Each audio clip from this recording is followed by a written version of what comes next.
Humans are weird, pardon me. Pardon me, human friend LeChance? Twistunder began as he approached the human at the edge of the joint recreation pool. Eh? The sound was listed as general recognition of non-threatening disturbance. Continue to communicate, repeat previous communication attempt. It was quite a lot of meaning to imprint in one tone, and Twistunder was rather fascinated with the idea, but he was here for a different and potentially more offensive set of questions. Pardon me, human friend LeChance, Twistunder began again. May I intrude on your meditation time? My what now? LeChance asked, his face twisting into perplexed and relaxed confusion. You are reading and meditating over the thoughts in that book. Twistunder indicated the woven mass of rustling lanolin. Yeah, the human said as he examined the book and his face smoothed over in surprise, his stripes flushing alternating colors. I guess that is what I am doing. What was your question? I asked, Twistunder repeated, if I may intrude. Intrude away, little buddy, human friend LeChance said cheerfully. Taking that as a full invitation, Twistunder quickly scrambled out of the water onto the rock the human was sitting on and up into the twin, broad, mobile appendages. Twistunder marveled anew at the tightly bound masses of muscle under the thick and rough outer membrane. It was easy to believe that a human could race across the ground at a fantastic 6 UNDs per second. Human friend LeChance let out a rumble from deep in his chest that was called a chuckle as Twistunder settled over his primary appendage joints. I have a question, Twistunder began, making sure to angle his primary gripping end at human friend LeChance's face. It is a question that might be offensive. We're both scientists, LeChance replied, twisting his face to reveal his broad, enameled teeth. I doubt I'll be offended. I wish to ask the meaning of that physical word you just used, Twistunder replied. I used a physical word? Human friend LeChance in surprise. Yes, Twistunder explained. So what made you think it was maybe offensive? Human friend LeChance asked. It was very similar to the poem Prayer, Twistunder answered, displaying the motion with one appendage. Well, not offended, but then again very much not Catholic, human friend LeChance said with a laugh. And I certainly wasn't praying just now, physically or otherwise. Can you show me what I did? Twistunder bobbed his primary gripping end eagerly up and down in confirmation. You did this, he said. He arched his body up, gripping human friend LeChance's kneecaps for support, and stiffened into his best approximation of a bipedal form. He lifted one primary gripping appendage and lightly tapped first the top of his head, then his face, then his chest. Human friend LeChance burst out laughing so hard that Twistunder had to drop back down and grip both legs to avoid falling off. When the laughter subsided, human friend LeChance reached down to pat him in a friendly gesture. Not meant to be communication, bud, he said cheerfully. It is more of an internal reaction to circumstances.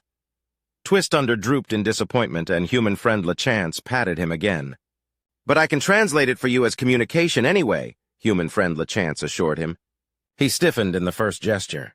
Hey, I need my glasses, he said. You know what glasses are, right? Artificial light focal point generators made from various crystalline substances, Twistunder replied. Yup. So then, he touched the top of his head. Are they on my head? No. Well, maybe I already put them on my eyes and just forgot. He touched the wide bones over his eyes. Nope. Well, maybe I hung them on my neck? He touched his chest. Nope. Guess I left them at home. No biggie. The human ceased the explanation and smiled down at his friend as he patted him. That explain it for you, bud? He asked. It is an external diagnostic, Twistunder observed. Pretty much, human friend LeChance said with a shrug. Thank you, human friend LeChance, Twistunder said. The undulate settled down on the human's legs as LeChance leaned back and resumed reading. Writing up reports about human behavior was fine, and all but sunning on top of a warm mammalian muscle mass was something worth doing, too. Humans are weird not hiding. Why are we hiding, human friend Steve? Thrustup asked from where he poised on the shelf over the human. Human friend Steve started with a profanity and jerked away from the wall he had been pressed against. I'm not hiding! Human friend Steve insisted, his stripped skin flushing brilliant colors in turn as the blood flow altered. Really? Thrustup asked. I thought that posture and your relationship to the local environments indicated an attempt at concealment. I will have to... Maybe I was hiding a little, human friend Steve admitted, rubbing his primary gripping appendage over his face, sending the colorful stripes there rippling. I didn't mean to be hiding. It was just... An instinctive reaction to some threat? Thrustup asked, his voice going flat as unease made him lose control of his ability to generate sound. Not a threat, human friend Steve said with a resigned sigh. The human angled his core mass so his sensory concentration, his head, was aimed around the corner. Just avoiding another human, human friend Steve confessed. Is there a dispute between you? Thrustup asked, adding concern to his voice. No, human friend Steve said, adding with a gesture of his primary gripping appendage that the idea was so far from the truth that it ought to be dismissed and not brought up again. We're fine. Really. It's just I was up a little late last night and I don't want to be stuck next to that chatterbox till the coffee kicks in. Chatterbox? Twistunder asked after a pause. Human friend Madeline, human friend Steve explained. She talks a lot and she has a kind of high-pitched voice. It doesn't bother me when I'm properly rested, but when I'm still groggy. He waved his gripping appendage in a gesture of generic confirmation. Thrustup considered this. Why are you hiding then? He asked. I'm not hiding, human friend Steve protested again. Not really. I just don't want to hurt Maddie's feelings, so I'm waiting to go for the coffee pot until she goes out to the gardens. How would you hurt her feelings? Thrustup asked. By refusing to listen to what she is saying, human friend Steve explained as he peered around the corner again. Will not your hiding from her over here hurt her feelings in the same way? Thrustup asked. She won't know about it if people keep quiet, human friend Steve muttered. Do you wish me to stop talking? Thrustup asked. Or I can lower the pitch of my voice. Human friend Steve loosened and let the broad, bony surface of his head slap into the wall. I need coffee for this conversation, he groaned. Humans are weird, a good long walk. But have you not performed the necessary amount of muscular contraction to maintain your functionality for the day? Twistunder asked, as he scampered after his friend. Human friend Mac was briskly striding around the airlock of the base, searching for one particular personal radiation shield. Yeah, I guess, he answered absently. Are you sure you haven't seen my hat? I have not, Twistunder assured him. However, human friend Rob's radiation shield is there on the peg, and it is the same size. Human friend Mac rolled his eyes. I can't take Rob's hat, Twist, he said. It's just, He flushed with triumph as he discovered the radiation shield he had been searching for under a thermal insulating garment. You ready to go, Twist? He asked. I am, Twistunder confirmed. May I mount now? Sure thing, Mac said, and made as if to kneel down. No, Twistunder said quickly. I am not injured, you know. Human friend Mac smiled and remained standing as Twistunder climbed up the back of his legs and settled himself onto Mac's shoulders. Mac opened the outer door and stepped out into the brilliant purple light of day. Mac slipped his ocular radiation shields over his eyes and began humming. Why does your confidence signaling increase when you put those on? Twistunder asked as he traced the flushes of light up and down human friend Mac's neck and scalp. Because these are very cool sunglasses, human friend Mac explained as he picked up his particular stick from where the so-called walking sticks leaned against the outer wall of the biodome. I did not know they assisted with thermoregulation, Twistunder said, very deliberately pitching his voice to mild innocence. Human friend. Mac gave an explosive blast of air out of his nose, and his stripes rippled with humor. I know you know what that word means, he said in a scolding tone. Meanwhile, he had slipped from the more agile stride he used in enclosed spaces to the energy-saving lope that he used to cover long distances. I do, Twistunder admitted.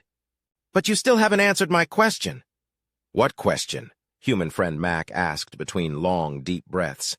Why are you out here expending calories when you have already gotten enough exercise today? Twistunder asked again. I just felt like a walk, human friend Mac replied. The weather is good, and it isn't always.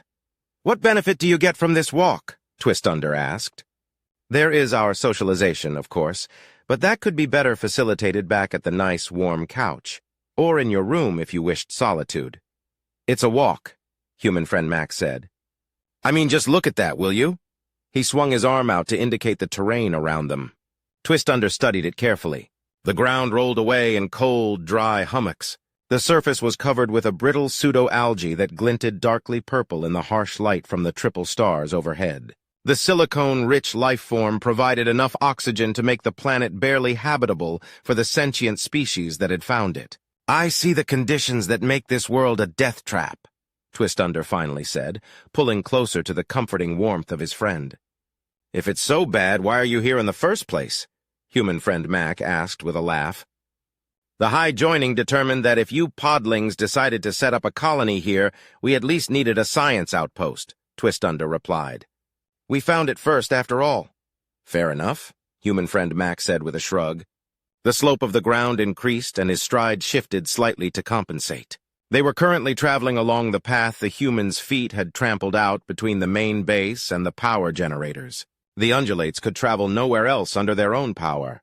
The local flora would lacerate their appendages dangerously if they tried without protective armor. Of course, the same applied to the humans, but they would not go out without their protective foot armor in any case. Twistunder made a mental note to add the probability of lacerating ground foliage to the list of dangers they faced if the humans ever let them near Earth. But what is the purpose of this walk? Twistunder pressed. You are traveling too fast for exploration to be the goal. It's just a walk, Twist, he replied. Fresh air. We could open a window, Twistunder interjected. Exercise, human friend Mac continued. You fulfilled 20% more than required in the gym this morning, Twistunder said. Companionship, human friend Mac went on. Equally available on the couch, Twistunder replied. It's tradition, Twist, human friend Mac said with a sigh. It's just tradition. They reached a hillock, and human friend Mac planted his walking stick in the ground to provide a third point of support and looked out over the iridescent purple plain. Twistunder took in the strange, low-growing ecosystem for a moment and then left its contemplation to the human. Honestly, the patterns that rippled over human friend Mac's skin were more interesting to him. Granted, he wasn't a field biologist. Fortunately, these walks gave them both a chance to indulge their observational interests. Perhaps that was the point after all.